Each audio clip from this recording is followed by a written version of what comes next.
सातवीं क्लास से 4 मई 1968।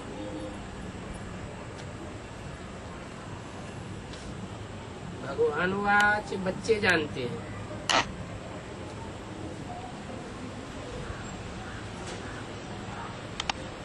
कि बाप वही राजयोग सिखाए रहे हैं जो 5,000 वर्ष पहले सिखाया था। बच्चों को ये मालूम है, दुनिया को तो मालूम ही नहीं है कि प्राचीन सहज राजयोग कौन सा है। तो फिर उन दुनिया वालों से पूछना चाहिए, गीता का भगवान कब आया था?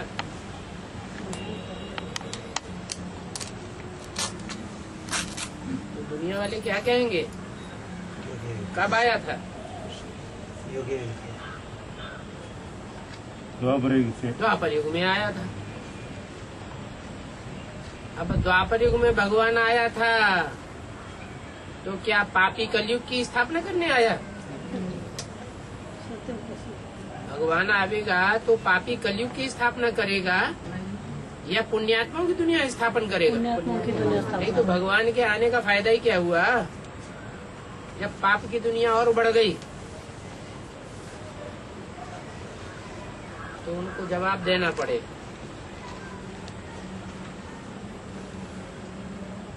चलो दुनिया वालों को तो जवाब दे दिया कि द्वापर में नहीं आया।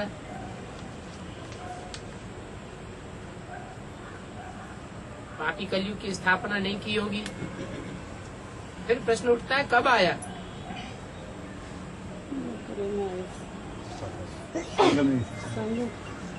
तो जरूर कहेंगे जो 4 युग हैं, चतुर्युगी है, उन चारों युगों में जो तमो प्रधान युग है, पाप का युग है, उसके अंत में ही आया होगा। नहीं तो पाप की दुनिया का अंत कौन करेगा सिवाय भगवान के?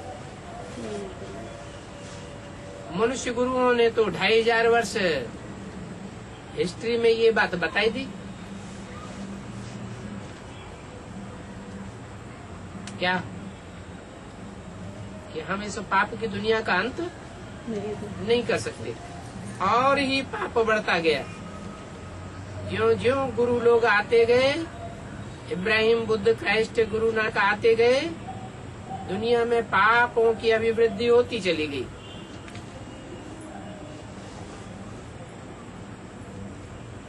तो कलयुग के अंत में ही आकर के बाप भगवान सतयुग के पुण्यात्माओं की दुनिया की स्थापना करता है। फिर प्रश्न पैदा होता है कि भक्ति मार्ग के शास्त्रों में द्वापर में भगवान को क्यों दिखाई दिया, और वो भी कृष्ण भगवान को? कृष्ण के रूप में भगवान को क्यों दिखाई दिया? उसका जवाब ये है कि दुनिया साकारी है या निराकारी है? साकारी दुनिया है। साकारी दुनिया के रहने वाले मनुष्य भी साकारी स्टेज वाले हैं। तो जो जैसा होगा वो वैसे को ही तो पसंद करेगा। तो उन्होंने भगवान का रूप भी साकार समझ लिया। वास्तव में ये गीता पहले निराकारवादी रचना थी।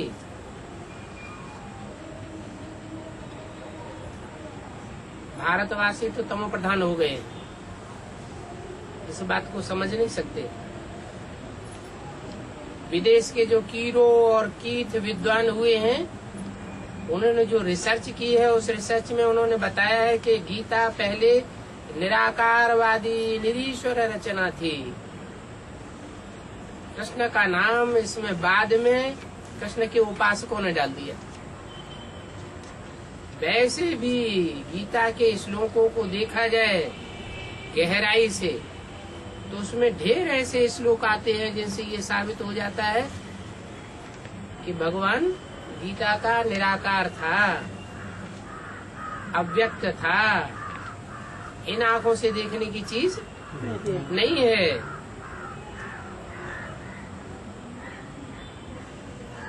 तो प्रश्न था भगवान कब आया? शास्त्रों में लिख दिया द्वापर में आया। उनको समझाना चाहिए शास्त्रों में जो भी बातें लिखी हुई हैं कहाँ की यादगार है? इसी संगम युग की यादगार हैं। वास्तव में द्वापर के अंत में भगवान संसार में प्रत्यक्ष नहीं हुआ, न महाभारत युद्ध कराया द्वापर के अंत में।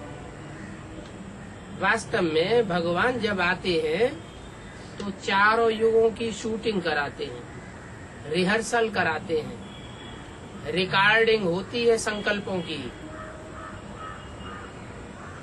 तो शूटिंग पीरियड में जब द्वापर युग की शूटिंग का अंत हुआ तब भगवान प्रत्यक्ष हुआ।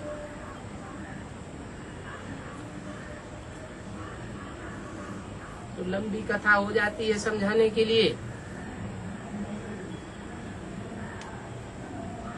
कोई भी ड्रामा होता है, कोई भी फिल्म होती है तो उसकी शूटिंग तो होती है।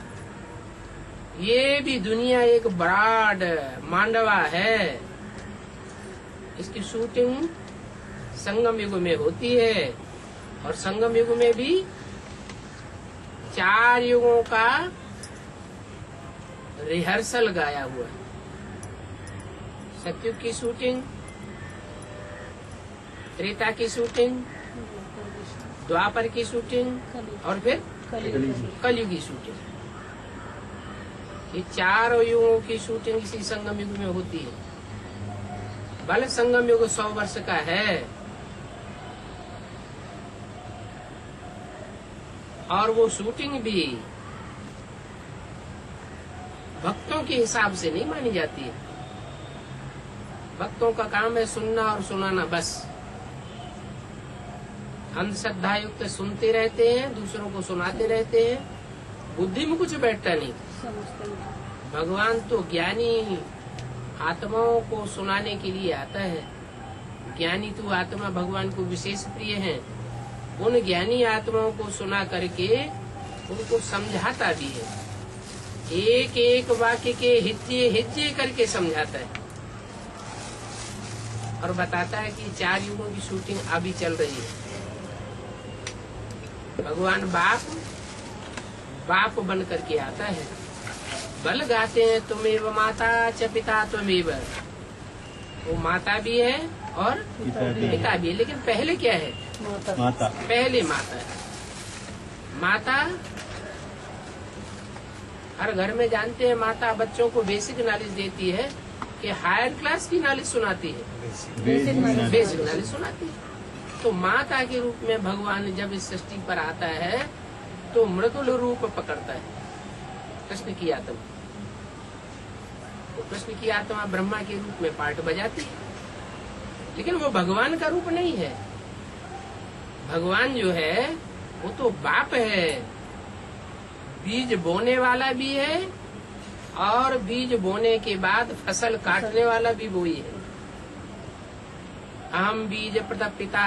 मैं इस सृष्टि पर आता हूँ तो ज्ञान का बीज बोता हूँ।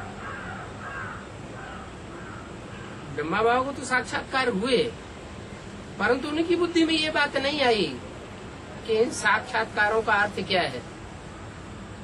तो ज्ञान का बीज कोई ने तो डाला। वानरस में पंडितों के पास भटकते रहे, अपने गुरुओं से पूछा, किसी ने नहीं बताया। आखिरी में उन्हें समाधान कहाँ से मिला? समाधान तो उन्हें वहीं से मिला जहाँ यादगार बनी हुई है बनियन ट्री की। बनियन ट्री यादगार है उस वृक्ष की, जिस वृक्ष के बारे में, षष्ठी रूपी वृक्ष के बारे में गीता में भी वर्णन आया है। ये षष्ठी एक प्रकार का वृक्ष है, इसकी जड़ें ऐसी गहराई में समाई हुई हैं जो ऊपर ऊपर से देखने में नहीं आती। जड़ें और तना सारा लुप्त हो गया। दूसरे धर्म की शाखाएं आज संसार में देखने में आ रही है। हिंदू धर्म का आदि मध्य अंत किसी को पता ही नहीं है। तो बंगाल में जहाँ बाबा की दुकान थी, वहाँ उस व्यक्ति को उन्होंने जाकर के पकड़ा, जिसके प्रति जीवन में उन्होंने अनुभव किया कि वो भागीदार ही सच्चा व्यक्ति है और विद्वान व्यक्ति भी है और बाबा का रिश्तेदार भी था। कौन था? बहनोई। लेकिन बाबा की दुकान बड़े सर्राटे से चलती थी, जोरदार दुकान चलती थी, और उसकी दुकान, भागीदार की दुकान, जोरदार नहीं चलती थी, बहुत हल्की दुकान, छोटी सी दुकान थी, उसमें कमाई नहीं होती थी। तो ये दो पार्टधारी हैं, एक है राम वाली आत्मा, एक है कृष्ण वाली आत्मा। राम वाली आत्मा जो पार्ट बजाती है वो वास्तव में संगम भी कृष्ण का पार्ट बजाती है। तब जब ब्रह्मा की सोल अर्थात कृष्ण की सोल जो सतयुग में कृष्ण के रूप में जन्म लेना है, वो शरीर छोड़ देती है। तो बताया कब आया? द्वापर के अंत में नहीं आया, लेकिन द्वापर योगी शूटिंग में आया। भगवान जो कहते हैं मैं तुमको राजयोग सिखाकर राजाओं का राजा बनाता हूँ, वो गीता का एपिसोड कब हुआ? संगम युग में हुआ या सतयुग त्रेता द्वापर कलयुग में हुआ? शास्त्रों में तो लिख दिया द्वापर में हुआ। उनसे पूछना चाहिए, ये बात कोई भी जानते नहीं है। तुम तो अभी ये गीता की एपिसोड की बातें प्रैक्टिकल में सुन रहे हो। प्रैक्टिकल कैसे सुना जाता है? साकार में। साकार शरीर के द्वारा सुनाने वाला भी हो और साकार शरीर के द्वारा सुनने वाले, पुरुषार्थ का अर्जन करने वाले नंबरवार अर्जुन भी हो। हम क्या रख दिया? अर्जुन। अर्जुन अर्थात अर्जुन का अर्थ क्या हुआ? अर्जन करना, कमाना, पुरुषार्थ का अर्जन करना है, जन्म जन्मांतर का भाग्य का अर्जन करना, कमाना। तो गीता का एपिसोड होना भी चाहिए कलयुग अंत और सतयुग आदि के बीच में। आदि सनातन देवी देवता धर्म की स्थापना करते हैं तो जरूर संगम पर ही आवेंगे। ऐसे नहीं कोई क्षत्रिय धर्म की स्थापना करते हैं, ये भी नहीं कि इस्लाम धर्म की, बौद्ध धर्म, क्रिश्चियन धर्म के फाउंडेशन डालते हैं, नहीं। जो ऊंच थे ऊंच आज सनातन देवी देवता धर्म पुराने थे पुराना है, उसकी स्थापना करते हैं। तो पुरुषोत्तम संगम युग जरूर है। नाम पुरुषोत्तम क्यों होना चाहिए? क्योंकि जो भी पुरुषार्थ करने वाले अच्छे अच्छे पुरुषार्थी हैं, वो अच्छी अच्छी पुरुषार्थी आत्माएं इस पुरुषोत्तम संगम युग में ही डिक्लेयर होती है। उसको कहते हैं पुरुषोत्तम संगम युग। साधारण संगम नहीं है। बल पुरुषोत्तम वर्ष गाते हैं, परंतु विचारों को पता नहीं है कि हर चौथी वर्ष पुरुषोत्तम वर्ष क्यों आता है। कारण क्या है? कोई तो कारण होगा। कारण यही है कि हर चौथी वर्ष के चौथे युग के बाद 4 युग जब बीत जाते हैं, तो 4 युगों के बाद ये 5वां युग छोटा सा 100 वर्ष का संगम युग आता है। उसकी यादगार में भक्ति मार्ग में हर चौथी साल पुरुषोत्तम वर्ष मनाते हैं। विचार को पता ही नहीं है। तो मीठे मीठे बच्चों को मालूम है क्या? तुम बच्चों में भी जो कड़ुए कड़ुए हैं, दूसरों को तंग दुखी करते रहते हैं, उनको पता नहीं है। तो मीठे मीठे बच्चों को मालूम है उत्तम पुरुष बनने के लिए, अर्थात मनुष्य को उत्तम देवता बनाने के लिए बाप आकर के पढ़ाते हैं। क्या? उत्तम देवता बनाने के लिए माँ नहीं पढ़ाती है। क्या बनने की पढ़ाई? देवता पुरुषों में उत्तम से उत्तम जो पाठ प्रत्यक्ष होते हैं, माला के मणके प्रत्यक्ष होते हैं, वो माँ के रूप में नहीं पढ़ाते हैं। कौन पढ़ाते हैं? बाप आकर पढ़ाते हैं और आकर के पढ़ाते हैं।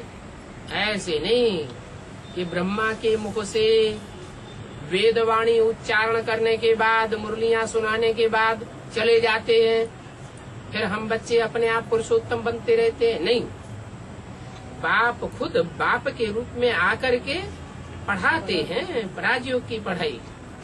मनुष्य में उत्तम पुरुष ये लक्ष्मी नारायण देवताएं ही।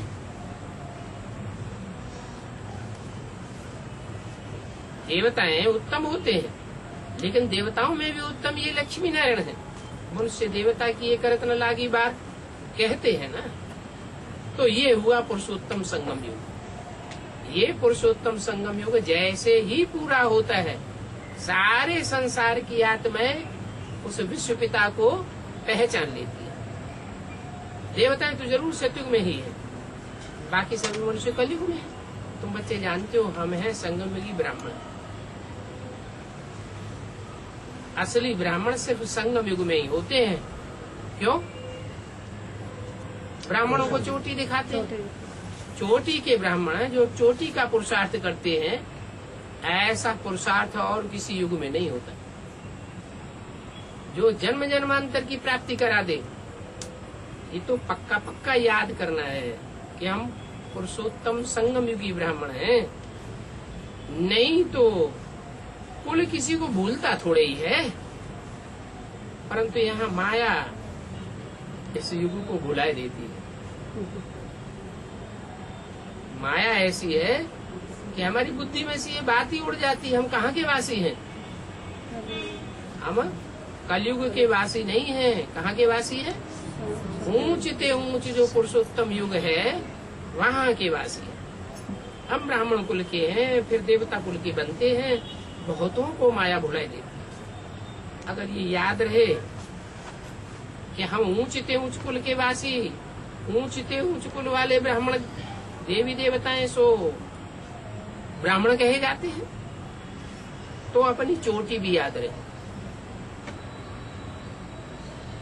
कहते हैं मस्तक में देवताएं निवास करते हैं, भुजाओं में क्षत्रिय निवास करते हैं, पेट में वैश्य निवास करते हैं, और विराट पुरुष के पांव में शूद्र निवास करते हैं। सबसे नीचे का अंग कौन है? पांव। तो हम कहाँ के वासी हैं? हम तो उन देवताओं से भी ऊंच जो मस्तक में निवास करते हैं, उन देवताओं से भी ऊंच चोटी के वासी। चोटी क्या होती है? चोटी सतयुग में जो देवताएं होते हैं उनसे भी ऊपर चोटी होती है, जहाँ शिव का निशान बना हुआ है। चोटी में जब गांठ लगाते हैं स्मृति की, तो क्या बन जाता है? गोल गोल शिव का लिंग बन जाता है। हम वहाँ के वासी हैं, तो हमें याद रहना चाहिए कि शिव बाप आया हुआ है, परंतु माया भुला देती है। तुम पढ़ते भी हो राजयोग, समझाते भी हो, और फिर भगवान गीता का ज्ञान जिसको भारत का प्राचीन राजयोग कहा जाता है सुनाए रहे, मनुष्य देवता बनाए रहे। बाप ने कहा काम महाशत्रु है, इस काम पर जीत पाने से तुम जगत जीत बनेंगे। क्या? क्रोध पर जीत पाने से जगत जीत नहीं बनेंगे। लोभ मोह अहंकार के ऊपर जीत पाने से जगत जीत नहीं बनेंगे। काय के ऊपर जीत पाने का विशेष पुरुषार्थ है? काम पर जीत पाने से तुम जगत जीत बनेंगे। फिर जितना जो काम के ऊपर जीत पावेंगे, जीत पाने वाले एक जैसे होंगे कि परसेंटेज में होंगे? नंबरवार होंगे। 100% काम के ऊपर जीत पावेगा तो सारे जगत के ऊपर जीत पाने वाला कहा जाएगा। जगत जीत परसेंटेज में होगा 99% तो पास हो गया, और 1% पतित बन गया। क्या? 99% पास हो गया और 1% फेल हो गया, तो गिनती काहे में कही जाएगी? जगत जीत में गिनती कही जाएगी? जगत जीत होगा तो, लेकिन परसेंटेज में होगा। जो जगत जीत बनने वाला है उसकी असिस्टेंसी में नंबर हो सकता है, लेकिन जगत जीत नहीं हो कहा नहीं जाएगा। लेकिन बाप कहते हैं ये तो राजधानी तैयार हो रही है, इस राजधानी में तो सब चाहिए, बड़े बड़े राज्याधिकारी भी चाहिए, परंतु बड़े राज्याधिकारी या छोटे राज्याधिकारी या विश्व के मालिक बनेंगे तब कब जब काम विकार पर जीत पावेंगे। कलकत्ते से समाचार आया था कल,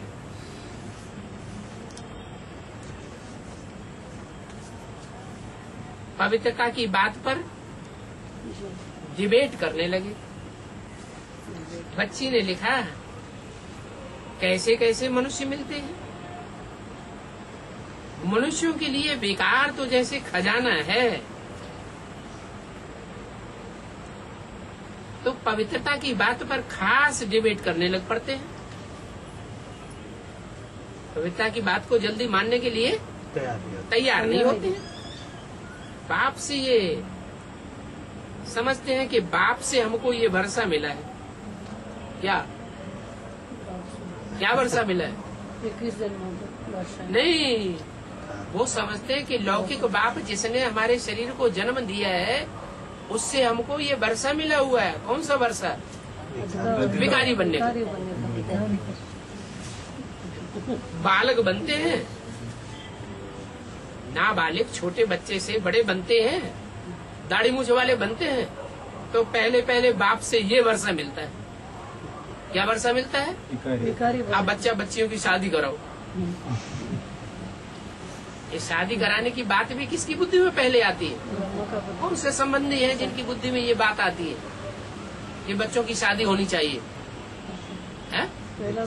माँ बाप की बुद्धि में पहले बात आती है। बाप कहते हैं शादी नहीं कराते हैं, ये तो शादी बर्बादी कराते हैं।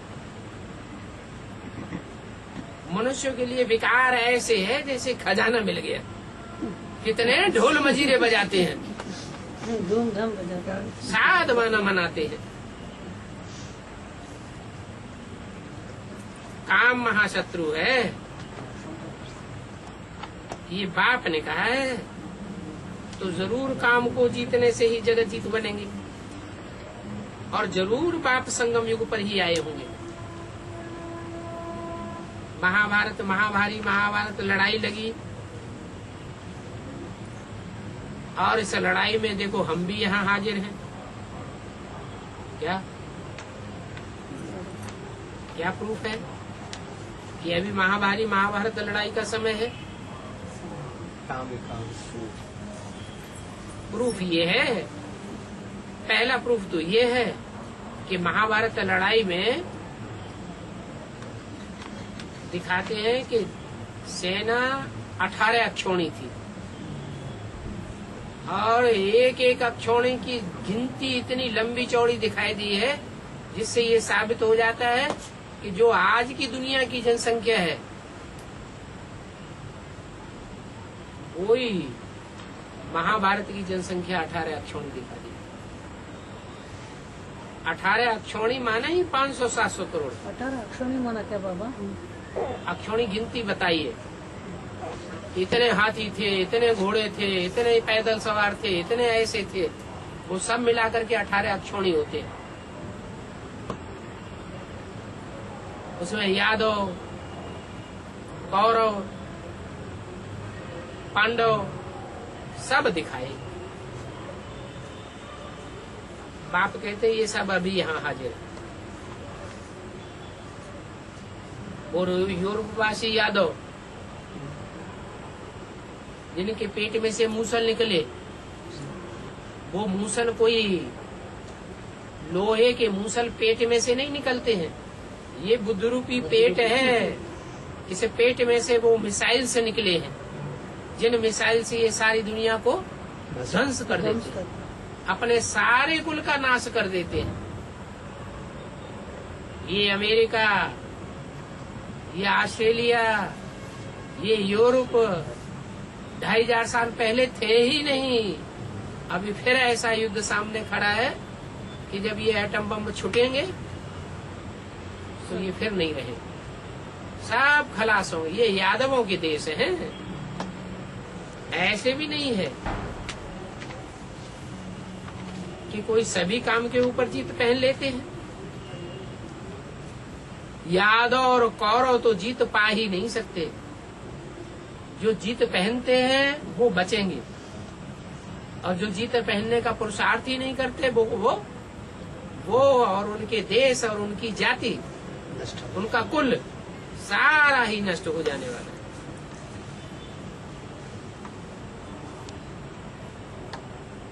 विजय पहनने में देरी लगती है। मुख्य बात तो यही लिखते हैं कि बाबा हमको काम विकार ने गिरा दिया, विषय सागर में अथवा विषय वैतरणी नदी में हम गिर गए, तो जरूर बाप का कोई ऑर्डिनेंस है ना। जब युद्ध होता है तो ऑर्डिनेंस निकाला जाता है ना, तो बाप ने भी ऑर्डिनेंस निकाला है। बाप का फरमान है, काम को जीतने का पुरुषार्थ करो, काम को जीतेंगे तो तुमको बड़ा पुरस्कार मिलेगा। कौन सा पुरस्कार? जगत जीत बनेंगे। ऐसे नहीं कि जगत जीत बनकर फिर विकार में जाते होंगे, नहीं। एक बार जगत जीत लिया तो फिर 2500 साल तक विकारी दुनिया खलास हो जाएगी। जगत जीत ये लक्ष्मी नारायण है ना, इनको कहा जाता है संपूर्ण निर्विकारी। देवताओं को सभी निर्विकारी ही कहते हैं, परंतु लक्ष्मी नारायण को संपूर्ण निर्विकारी कहते हैं। देवताओं को संपूर्ण, सभी देवताओं को संपूर्ण निर्विकारी नहीं कर सकते। हनुमान को, गणेश को जब स्तुति करते हैं तो कहते हैं कि संपूर्ण निर्विकारी, नहीं कहते। इसलिए सीढ़ी के चित्र में हनुमान को और गणेश को कहाँ दिखाया है पूजा होते हुए? उतरती कला के युग में दिखाया है। देवता धर्म है ही निर्विकारी, जिसको तुम राम राज्य कहते हो। वो दुनिया ही वाइसलेस है, ये दुनिया ही विषयस है, विषय विकारों की दुनिया है। सत्युग था पवित्र गृहस्थाश्रम, जो बाप ने स्थापन किया है।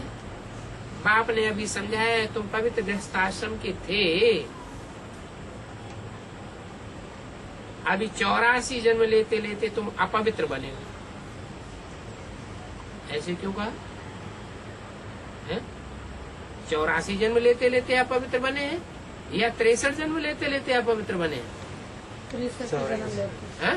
63 अरे नीचे गिरने का गिरना जो है अपवित्र होना, 63 जन्मों से कहेंगे या 63 जन्मों से पहले अपवित्र थे? 63 जन्मों से थोड़ा हैं? पहले तो नहीं थे। पहले अपवित्र तो नहीं कहेंगे, देवताएं तो पवित्र होते। देवता त्रेता के अंतिम जन्म में भी देवताएं पवित्र थे या पवित्र थे? पवित्र थे। पवित्र क्यों थे कहे? उधर विकार आत्मिक स्थिति। हाँ, क्योंकि वहाँ देह भान जो है वो कर्मेंद्रियों तक नहीं आने पाता, ज्ञानेंद्रियों तक ही देह भान रहता है। जो भी सुख भोगते हैं वो ज्ञानेंद्रियों से भोगते हैं या कर्मेंद्रियों से भोगते हैं? ज्ञानेंद्रियों श्रेष्ठ इंद्रियों से कर्म भोगते हैं। कर्मों का सुख श्रेष्ठ इंद्रियों तक रहता है, तो श्रेष्ठ इंद्रियों का सुख भोगने वालों को श्रेष्ठाचारी देवता कहा जाता है। और जब कर्मेंद्रियों से सुख भोगना शुरू किया तो कर्मेंद्रियां कहाँ से शुरू होती हैं? उनकी जो स्थिति है शरीर में कहाँ पर है? नीचे है या ऊपर है? सीधे हाथ करके खड़े हो जाओ तो हाथ पांव जो भी कर्मेंद्रियां हैं कर्म करने वाली, वो सब निचले अंगों में है। इसलिए भ्रष्ट इंद्रियां कही जाती है। तो भ्रष्ट इंद्रियों से जो आचरण करते हैं, सुख भोगते हैं, उनको भ्रष्टाचारी कहा जाता है। तो बोला अभी तुम अपवित्र बन गए हो 84 जन्म लेते लेते। ऐसे क्यों कहा? 63 जन्म लेते लेते अपवित्र बन गए हो, ऐसे कहना चाहिए।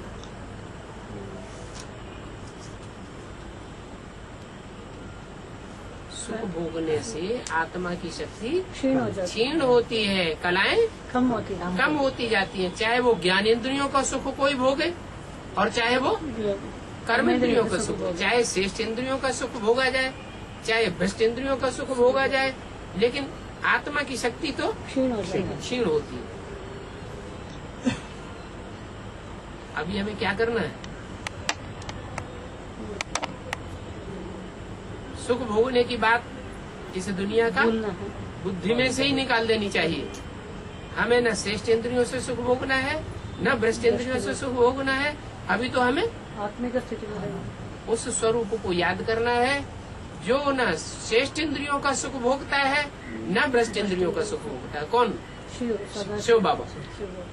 शिव बाबा सुख के परे की स्टेज में ले जाता है, खुद है भी वहां का रहने वाला। तो तुम जानते हो कि नई दुनिया जरूर वाइसलेस होनी चाहिए। भगवान पवित्रता का सागर है क्या? कौन सा सागर? पवित्रता का प्योरिटी का सागर है। पवित्र दुनिया की स्थापना करते हैं, फिर रावण राज्य भी जरूर आना है। नाम ही है राम राज्य और रावण राज्य। नाम क्या है? रावण राज्य है? राम राज्य। राम राज्य नाम क्यों पड़ा एक मत है? आत्मिक से राम माने क्या? रमण करने वाला। राम माने जो रमाता है। रमाना माने खेल खिलाना। काय में खेल खिलाता है? ज्ञान ज्ञान रत्नों से खेल खिलाता है। जिसका पार्ट ही है ज्ञान रत्नों से खेल खिलाना, उसको कहते हैं राम। उसकी याद में योगी लोग रमण करते हैं। किस राम की याद में? जिसमें वो निराकार राम आकर के ज्ञान रत्नों से खेल खिलाता है। उसके राज्य का जो स्थापना होती है उसे राम राज्य कहा जाता है, और रावण राज्य उसे कहा जाता है जो रुलाता है। रावयते लोकान, जो लोगों को रुलाता है सो रावण कहा जाता है। रुलाना माने क्या? आंखों से ही रोना होता है, मन से, दिल से, मन से भी रोना होता है। कोई का दिल दुखता है तो भी क्या हुआ? रोना। तो भी कहेंगे रो रहा है। भले बाहर से रोना दिखाई नहीं पड़ता है, लेकिन जो चीज दिखाई पड़ती है उसमें ज्यादा ताकत होती है, या जो दिखाई नहीं पड़ती है दिल की आवाज में ज्यादा ताकत होती है। दिल की आवाज में ज्यादा दिल की आवाज में ज्यादा ताकत होती है। तो यही बात है, ये देखना है कि हम रावण संप्रदाय की ओर ज्यादा हैं या राम संप्रदाय की ओर ज्यादा हैं। रावण राज्य अर्थात आसुरी राज्य। ऐसा राज्य आसुरी राज्य। आसुर। सुर माने देवता, आ माने जो देवता नहीं है। अभी अभी आसुरी राज्य में तुम बैठे हो, अभी राम का राज्य नहीं है क्या? राम आया हुआ है जरूर इस सृष्टि पर, लेकिन राज्य किसका है? रावण का। रावण का राज्य। मधुबन में माया का राज्य, रावण का राज्य है या नहीं है? है। मधुबन में माया का राज्य, रावण का राज्य आता है या नहीं आता है? आता है। माया आती है कि नहीं आती है? आता है। आती है। तो राम राज्य कहें कि रावण राज्य कहें? रावण राज्य कहेंगे। सारी दुनिया में इस समय रावण राज्य है। जहाँ राम राज्य होगा वहाँ रावण राज्य नहीं होगा। जहाँ रावण राज्य होता है वहाँ राम राज्य नहीं। राम राज्य नहीं होता। अभी तुम कहाँ बैठे हो? रावण राज्य। अभी तुम रावण राज्य में बैठे हो। सारे दिन में अपने अपने दिल में देखना चाहिए कि हमने किसी को रुलाया तो नहीं, रुलाने वाला संकल्प तो नहीं पैदा किया, रुलाने वाला वाइब्रेशन तो नहीं फैलाया। ऐसा तो हमसे कोई कर्म नहीं हो गया कि कोई आत्मा रोने लगी। सवेरे से शाम तक देखना चाहिए।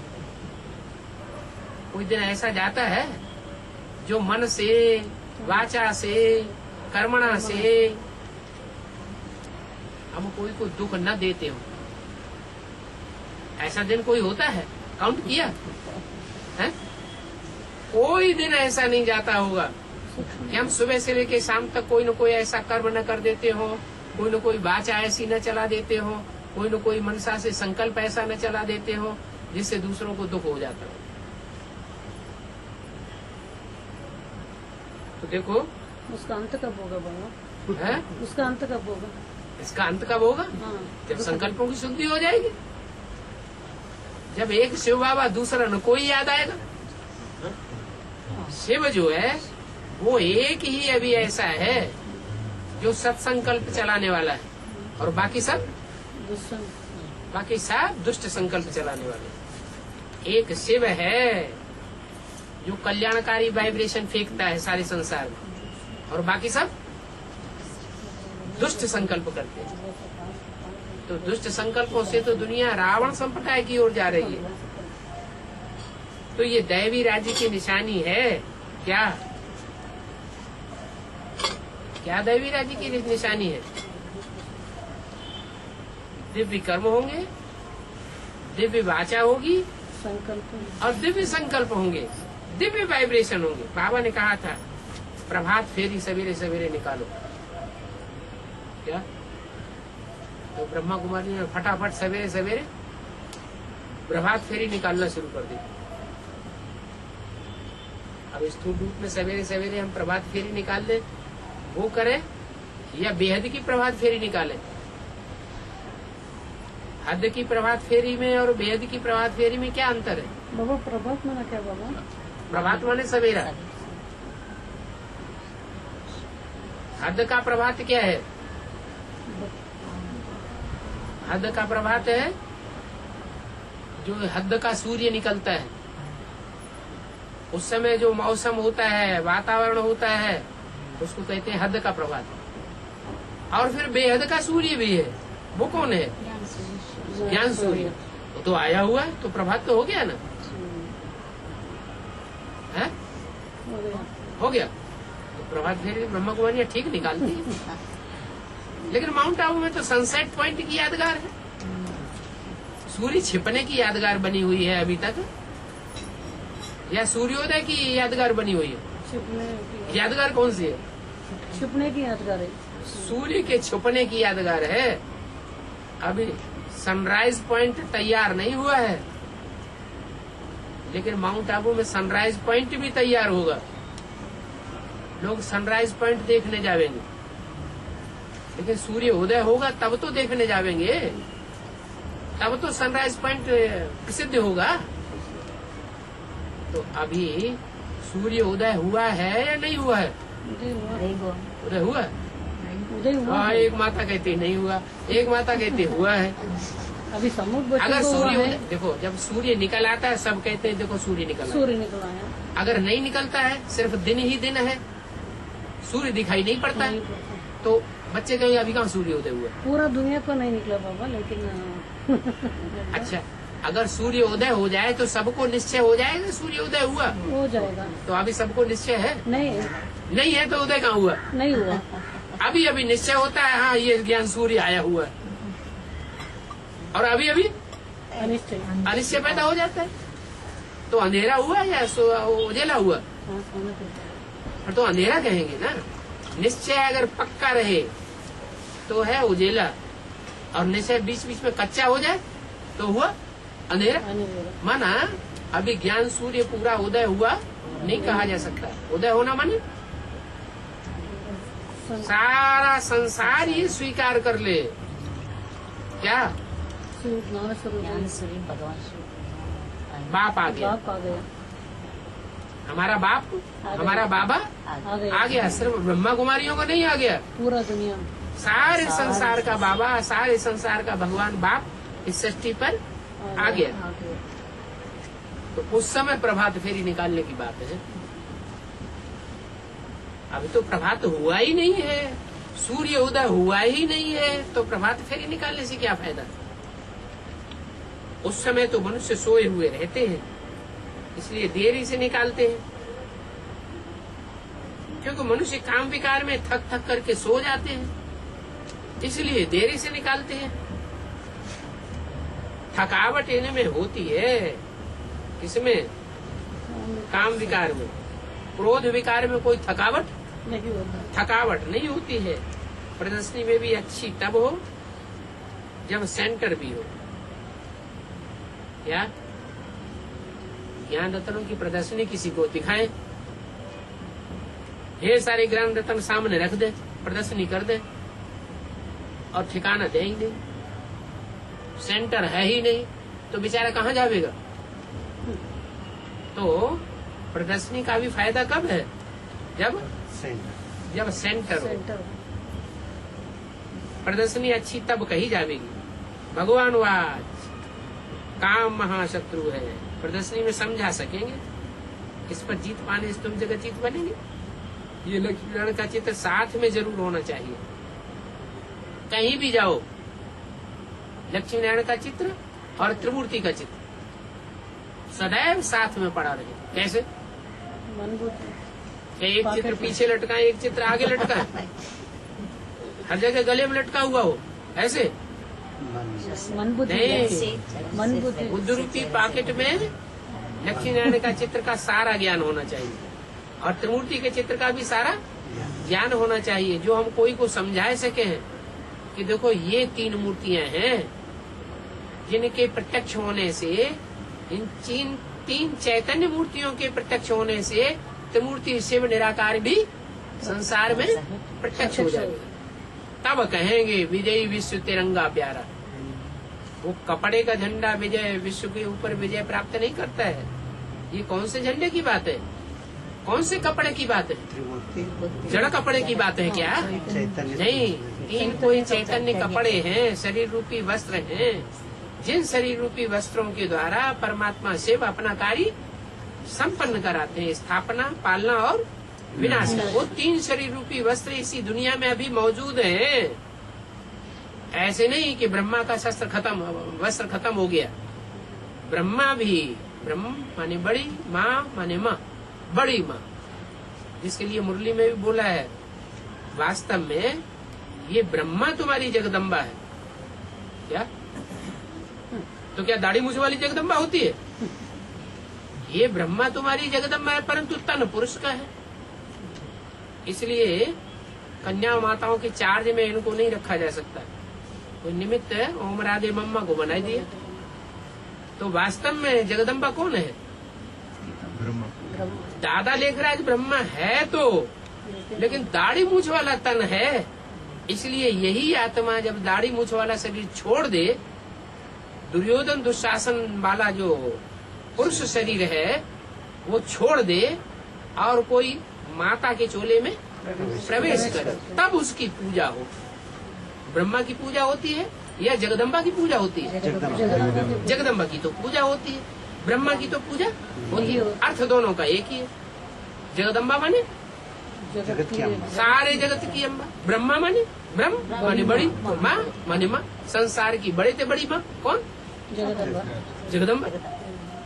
तो तीन मूर्तियां इस समय भी संसार में मौजूद हैं, जो मूर्तियां सारे संसार के ऊपर विजय प्राप्त करने वाली है। इसलिए कहा जाता है विजयी विश्व तिरंगा प्यारा। तो ये लक्ष्मी नारायण का चित्र, इसमें त्रिमूर्ति भी दी हुई है और लक्ष्मी नारायण का चित्र भी दिया हुआ है और साथ साथ में रचना का भी चित्र दिया हुआ है। नीचे राधा कृष्ण रचना भी है, ऊपर लक्ष्मी नारायण खड़े हैं जो रचयिता भी है। तो ये चित्र जरूर होना चाहिए। ट्रांसलाइट का चित्र हो तो और अच्छा। क्या? और ट्रांसलाइट के चित्र तो शरीर लटका लटका के घूमेंगे क्या? ट्रांसलाइट का कैसे होगा? नहीं, जब बाप की अच्छी तरह से याद होगी तो चेहरा कैसा हो जाएगा? खुश। इब्राहिम, बुद्ध, क्राइस्ट का चेहरा कैसा है? आराम। चेहरा ट्रांसलाइट दिखाई पड़ता है कि नहीं? क्राइस्ट का चेहरा देखो, गुरु नानक का चेहरा देखो, महात्मा बुद्ध का चेहरा देखो, कैसा दिखाई पड़ता है? निराकारी ट्रांसलाइट जैसा चित्र है, उनका चेहरा दिखाई पड़ता है ना। तो ट्रांसलाइट का चित्र होना चाहिए, ये भूलना नहीं चाहिए। ट्रांसलाइट का चित्र जरूर साथ में हो, फिर दूसरों की सर्विस करो।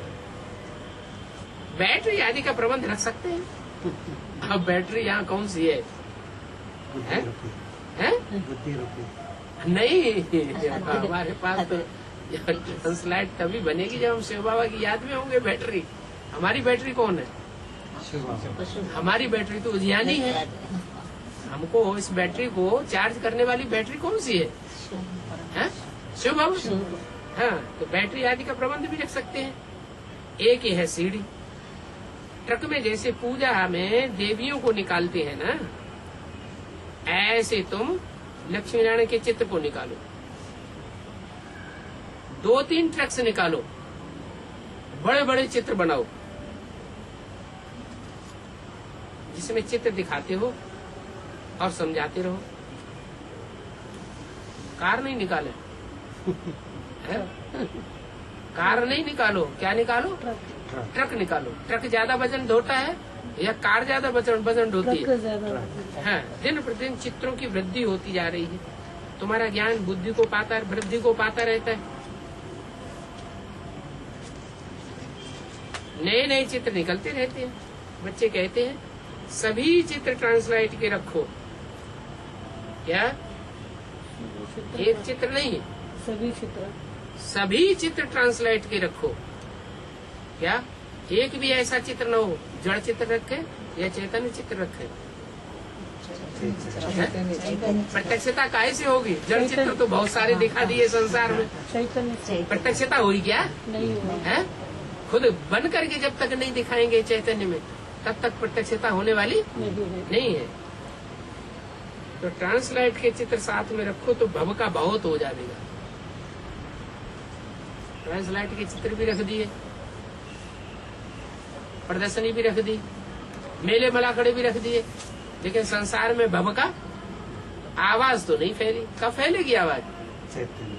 जड़ चित्रों से आवाज फैलेगी या चैतन्य चित्रों से आवाज फैलेगी? चैतन्य चित्रों से आवाज फैलेगी।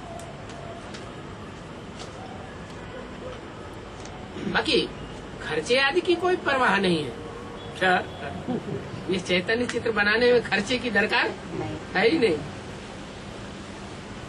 4 मई 1968 की वाणी का दूसरा पेज। क्योंकि बच्चों की वृद्धि होती रहती है। जब बच्चों की वृद्धि होगी तो ट्रांसलाइट के चित्र चाहे जितने बनवाओ, उसमें भी गरीब, साधारण, साहूकार सभी प्रकार के बच्चे आ जाते हैं। शिव बाबा का भंडारा तो भरपूर है, इसमें कमी आने की कोई बात नहीं है। जो भंडारा भरते हैं उनको वहाँ करोड़ों मिल जाता है। अब यहाँ कौन से भंडारे की बात है? ट्रांसलाइट के चित्र बनाने के लिए कौन सा भंडारा भरपूर चाहिए? स्थूल धन का भंडारा चाहिए या पुरुषार्थ का भंडारा चाहिए? याद का भंडारा चाहिए? अभी तो ज्ञान धन का भंडारा चाहिए। ज्ञानी तो आत्माएं भी हो, और जितनी ज्यादा ज्ञानी होंगी उतनी ज्यादा योगी भी जरूर होंगी। जितना योग ज्यादा तीखा लगा हुआ होगा तो चेहरा भी कैसा दिखाई पड़ेगा? ट्रांसलाइट का चमकता हुआ चेहरा दिखाई पड़ेगा। तो जो भंडारा भरते हैं उनको वहाँ करोड़ों मिल जाएगा। तब तो बाप कहते हैं मीठे मीठे बच्चों, पद्मा पदमपति बनने वाले हो, सो भी 1-2 जन्मों के लिए नहीं, 21 जन्मों के लिए बनने वाले हो। बाप खुद कहते हैं।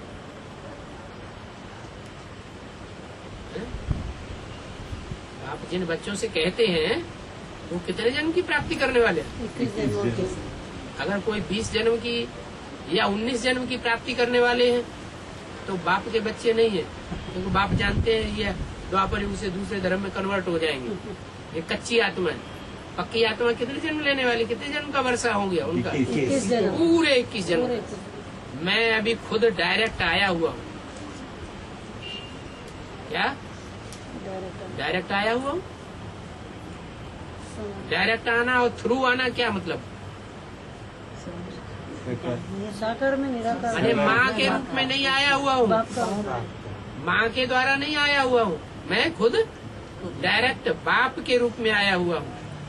तुम्हारी तीरी पर बहस्त लेकर के आया हूँ। क्या तुम्हारी बुद्धि रूपी हथेली में सारी प्लानिंग तुम्हारी बुद्धि में डाल दी कि नई दुनिया का संगठन कैसे तैयार होगा। जैसे बच्चा पैदा होता है और बाप का वर्षा उनकी टीवी पर आ जाता है। क्या बच्चा पैदा हुआ, करोड़पति बाप का बच्चा पैदा होगा तो पैदा होने के साथ ही बाप के करोड़ का मालिक बन गया ना, बन गया। हाँ। तो टीवी पर बहस लेकर के आया हूँ, बाप कहेंगे ये घर बार ये सब तुम्हारा है। ये वेद का बाप भी कहते हैं तुम मेरे बनते हो तो मेरा स्वर्ग का वर्षा भी तुम्हारा हो जाएगा। हो जाएगा। मुझे क्या कहते हैं, heavenly God father. Heavenly God father के बच्चे हैं तो हम नरक में होने चाहिए या स्वर्ग में होने चाहिए? स्वर्ग में होना चाहिए। है? सुखी होना चाहिए या दुखी होना चाहिए? सुखी होना चाहिए। हम सुख के सागर के बच्चे हैं तो हमारा चेहरा घड़ी घड़ी लटक क्यों जाता है? रावण का 63 जन्मों का हिसाब। इतने जनों को हिसाब किताब अभी कर्म कूटने में लगे हुए हैं। ये तो रावण राज्य तो जब तक कर्म कूटने में लगे हुए हैं रावण राज्य में, कर्म कूटना जब बंद हो जाए तो जैसे माया से हमारा छुटकारा हो जाता है। तो विश्व की बात सही तुम्हारी, तुम विकारों पर जीत पाते हो। इसलिए बाप को कालों का काल महाकाल कहते हैं। क्या? विकारों पर जीत पाना माना काल के ऊपर जीत पाने। महाकाल कोई मारने वाला थोड़े ही होता है। महाकाल तो काल पर जीत पहनाने वाला है। महाकाल की तो महिमा गाई जाती है। समझते भगवान ने यमदूत भेजा। क्या क्या कहते हैं? धर्मराज ने यमदूत भेजा। ऐसी कोई बात नहीं है कि बाप आकर कोई यमदूत भेजते हैं मारने के लिए। ये सभी ये भक्ति मार्ग की बात है। तो यमदूत भेजने का जो भक्ति मार्ग में गायन है, मानते हैं कि यमदूत आते हैं तो मार करके ले जाते हैं धर्मराज के दरबार में। इसका क्या मतलब हुआ? रावण का कल आएगा।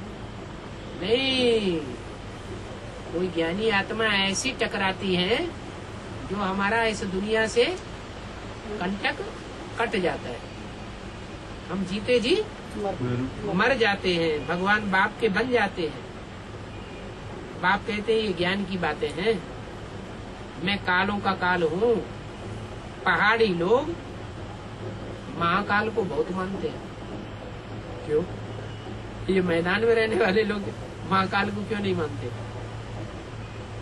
इसका क्या राज है?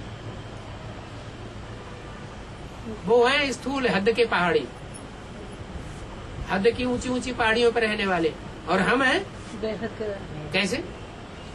ऊंची स्थिति। हाँ, जिनकी ऊंची स्टेज है, जो बाप की याद में ऊंचे ऊंचे उड़ते रहते हैं, सूक्ष्म वतनवासी बन के रहते हैं या तो परमधामवासी बन करके रहते हैं।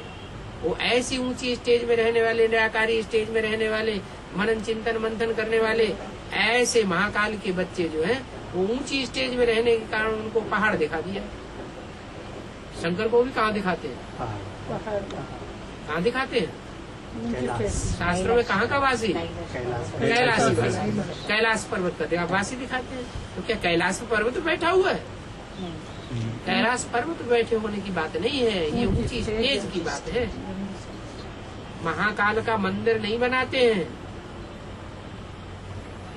क्या? वो कहीं एक जगह टिक करके नहीं रहता है कि पहाड़ियों पर कोई मंदिर बना दिया हो वहाँ रहता हो। नहीं, जहाँ तहाँ झंडियाँ लगा देते हैं। यहाँ विजय हो गई, विजय की झंडी यहाँ लगा दी, वहाँ विजय की झंडी लगा दी, वहाँ विजय की झंडी लगा दी। जहाँ जहाँ झंडियाँ लगा देते हैं समझते हैं कि यहाँ महाकाल है। बाप तो बैठ बच्चों को समझाते हैं, ये भी समझते हो, ये तो राइट बात है। बाप को याद करने से ही जन्म जन्मांतर के विकर्म विनाश होते हैं। तो ऐसे बाप के आने का प्रचार करना चाहिए ना कि बाप आया हुआ है। प्रचार कौन करेगा? बच्चे करेंगे। हैं? बच्चा करेगा। नहीं, प्रचार तो वही करेगा जिसको खुद निश्चय होगा। निश्चय होगा।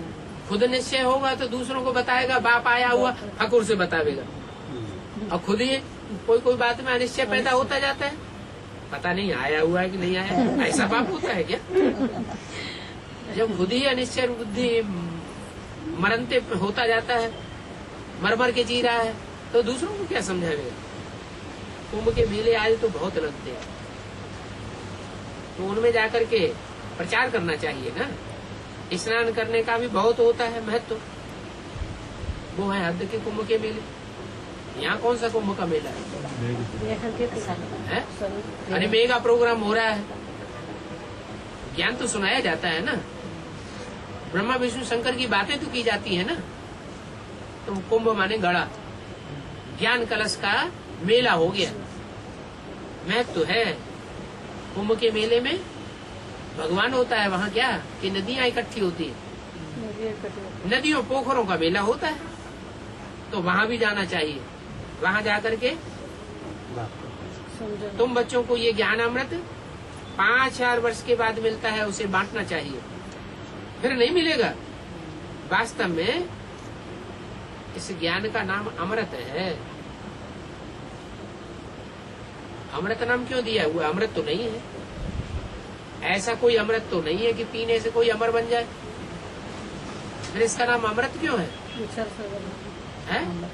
ज्ञान का विचार सागर नहीं, इस ज्ञान का अमृत नाम इसलिए है कि जो रोज इसे पीते रहते हैं उनको माया या काल खा नहीं सकता, वो मरते नहीं है ज्ञान में। ज्ञान में कौन मरते हैं? अनिश्चय मान लो कोई एडवांस ज्ञान में आ गया तो मरेगा कौन? अनिश्चय बुद्धि विनश्यते कौन बनेगा? जिससे माया पर जो रोज ना, जो रोज ये ज्ञान अमृत नहीं पिएगा तो मरेगा। जो रोज पीने वाला है, दूसरों को देने वाला है, पिलाने वाला है, वो कभी इस ज्ञान में मरने वाला नहीं बन सकता। वास्तव में इसका अमृत नाम इसलिए पड़ा है, क्या अमृत तो प्रदान करता है, इसलिए इसका नाम अमृत है। तो ये पढ़ाई है, बाकी ये सभी भक्ति मार्ग के नाम है जो बाप बैठ समझाते हैं। ये अमृत कलश नाम क्यों दिया है? अमृत नाम सुन करके चित्रों में पानी दिखाई दिया है, वास्तव में उस पानी की बात नहीं है, ये तो ज्ञान अमृत की बात है। अमृत को मंथन करने से उसमें से सार निकलेगा, पानी को मथने से कुछ भी निकलता नहीं है। माना भगवान बाप की जो वाणी है, जो वाणी ब्रह्मा के मुख से सुनाई गई है, वेद वाणी कही जाती है, उस वाणी को अगर हम दूसरों को सुनाएंगे मंथन किया हुआ तो अमृत है। अगर उस वाणी को ऐसे ही पढ़ करके सुना दिया, मनन चिंतन मंथन कुछ भी है ही नहीं, तो वो अमृत नहीं है, पानी है। वो गंगाएं होती हैं, पानी की गंगाएं होती हैं, ये अमृत की गंगाएं होती हैं, पानी की गंगाएं होती हैं, क्योंकि उनके पानी को आलोड़न करने से, बिलोने से कोई मक्खन नहीं निकलता। तुम जो मनन चिंतन मंथन करके बात सुनाते हो, उससे तो नया सार निकलता है, मक्खन निकलता है। तो वास्तव में पढ़ाई को भी अमृत नहीं कहा जा सकता। बाप कहते हैं मैं अभी तुमको राजयोग की पढ़ाई पढ़ाता हूँ, पढ़ाई से तुमको ऊंच पद मिलता है, सो भी ये पढ़ाई मैं ही पढ़ाता हूँ और कोई मनुष्य मात्र ये ज्ञान की पढ़ाई, राजयोग की पढ़ाई पढ़ा नहीं सकता। भगवान को कोई ऐसा मोजा हुआ रूप तो नहीं है क्या है? ये तो बाप आकर इनमें पढ़ाते हैं। मोजा हुआ रूप कौन सा है? है? क्या हाँ, मोजा हुआ रूप कौन सा? अरे शंकर को जो बहुरूपियापना दिखा दिया है, कहीं सांप लिपटे हुए हैं, कहीं बिच्छू लटके हुए हैं, कहीं तुकताड़ी दिखा दी है, कहीं डमरू दिखाई दिया है, कहीं त्रिशूल दिखाई दिया है, कहीं मृगछाला दिखा दी है, कहीं बागंबर दिखाई दिया है। ये सब क्या है? इसका मतलब क्या है? ये बहुरूपिया क्यों बनाया हुआ है? तो बहुरूपिया जो बनाया हुआ है उसका अर्थ किसी को समझ में आता है? जब अर्थ समझ में ही नहीं आता है तो मुझा हुआ रूप है कि मुझान उसको देख करके खत्म हो जाती है। अरे ऐसा भगवान होता है? तो भगवान को कोई ऐसा मुझा हुआ रूप नहीं है, ये तो शिव बाप उसमें आकर के पढ़ाते हैं। तो शिव बाप की जो खासियत है उसमें प्रवेश करने से वो सारी खासियतें दिखाई गई हैं। उसको समझना है और दूसरों को समझाना है, और बाप ही आकर के समझाते हैं उस मुझे हुए रूप को, और कोई दूसरा बाप का परिचय दे भी नहीं सकता। अच्छा,